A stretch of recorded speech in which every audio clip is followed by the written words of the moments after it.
Hey everyone, it's Tom here, and today I'm going to talk about trade efficiency. Basically, we've been covering on recent videos looking at trading performance, having a look through our journal, optimizing certain areas of our trading. And one thing I wanted to touch on and really dedicate its own video to is what I call trading efficiency. Essentially, what profit are we getting out of those trades and how long are we having to sit in those trades to achieve that profit. So I'm going to try and make it very straightforward today, just go through a single example of a strategy that I've been working on with a trader recently, show you the impact. Hopefully visually it'll be quite easy to understand this. And as a guideline, if you're trading a similar style strategy to this, it's definitely worth going to have a look and seeing what your trade efficiency looks like and if you can improve it.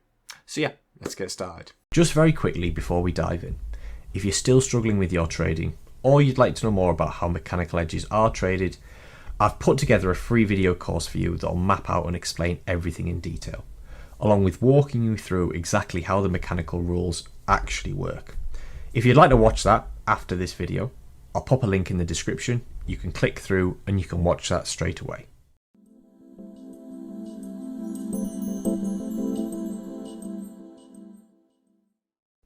So I want to start by going through this example here.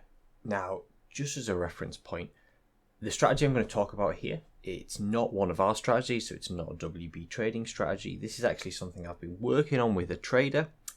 They've kindly let me share the very basics about this. I'm not going to go into their rules because it's something they've been working on for quite a while now. It is mechanical, but what I've done is I've just highlighted an entry point here and where the exit is trade. And this is a recent trade they took on the S&P 500. And we're on the hourly chart here. So as you can see, if we go from the entry point down here, just measure it through up to the exit there, you're talking just under 13 days there. 12 days, 19 hours, just over 200 candles if you want to measure it like that. Now that, when I asked them, is a fairly long, it's a little longer than they would usually hold trades, but it's a fairly good idea of the way their strategy works. And if we look at, profit and stop loss, etc. So just to measure out the stop loss, I'll leave that open because that was essentially their profit. Their stop loss was just below the low of the entry candle down here. So if we zoom in, it was probably about 12 points, I think they told me. Somewhere in that region, because their R overall for this trade was just under 10R. And this would roughly work out at just under 10R.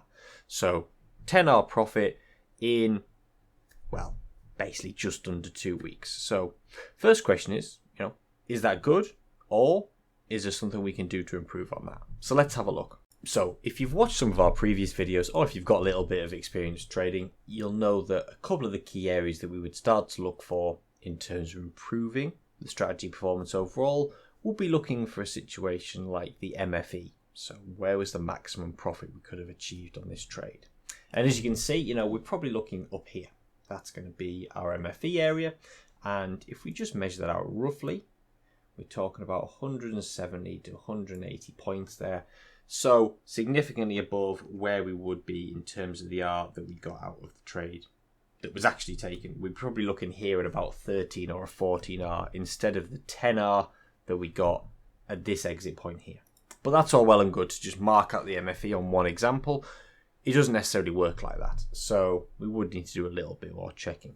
But one other thing that we can do here, and kind of really the topic of what I wanted to cover on today's video, is to have a look at the trade duration time and how much profit we're getting for how long we're holding this trade. So you'd seen back there, we were holding for about 13 days there, 12 days, 19 hours, and we were getting, 118 points of profit. Where else do we get 118, 119, 120 points of profit, basically? Well, you can see that obviously if we imagine this as a horizontal line, we're also getting it here. And if we pull that through, that's about, just under 3 days.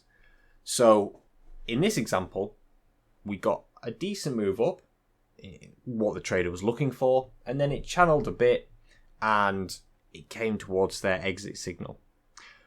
What we could say then, hypothetically, is could we look at a potential different exit signal for this? Do we get a repeating scenario on our strategy where we're getting that initial move into profit, and then the market tails off, and then we're waiting for maybe a delayed exit signal that's not getting us out as quick as it could do. Because in this essence, what we're saying is we're giving up basically 10 days for no extra profit here. The market just channels. We could have got out slightly higher up here, but that's changing the rules of the strategy, etc. And you're not always going to get out at the maximum profit. So what could we do about this? And the reason this is important, the reason we want to consider something like this on a trade and a strategy like this is that's a long time to have margin tied up. Particularly, and trader that's using this strategy, they are looking at multiple markets. So you would have a trade tied up here for 12 days, nearly 13 days. And that margin is taken up. So, that means it's margin you can't allocate to another trade. Now, sometimes that might be absolutely fine, but depending on the number of markets you trade and the trade duration, you might end up in a situation where you're regularly getting a margin call, or, an instance where you just can't place any more trades because you've run out of margin. And that becomes a real issue. So this is why we always need to be thinking about this optimization process. And even if we can't get the absolute, basically the same R that we would if we'd followed through our initial exit strategy, can we get out, even for slightly less R, but to save ourselves a lot of time? If you think about it like that, let's say we couldn't get out for 10R here. Let's say we could only get out for 5R. Well, that would be around here, roughly. And that's just over a day. So could we do another few of trades, in this 12, 13-day period? Could we find more trades where we could get 5R within a day?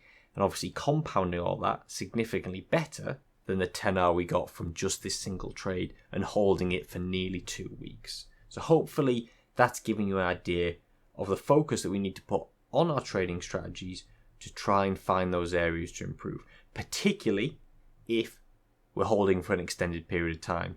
If you're running something intraday, so for example, if you're one of our traders, you're familiar with how we work with session momentum, for example, you're getting in and out of those trades very quickly, and it's not going to be an issue with margin requirements.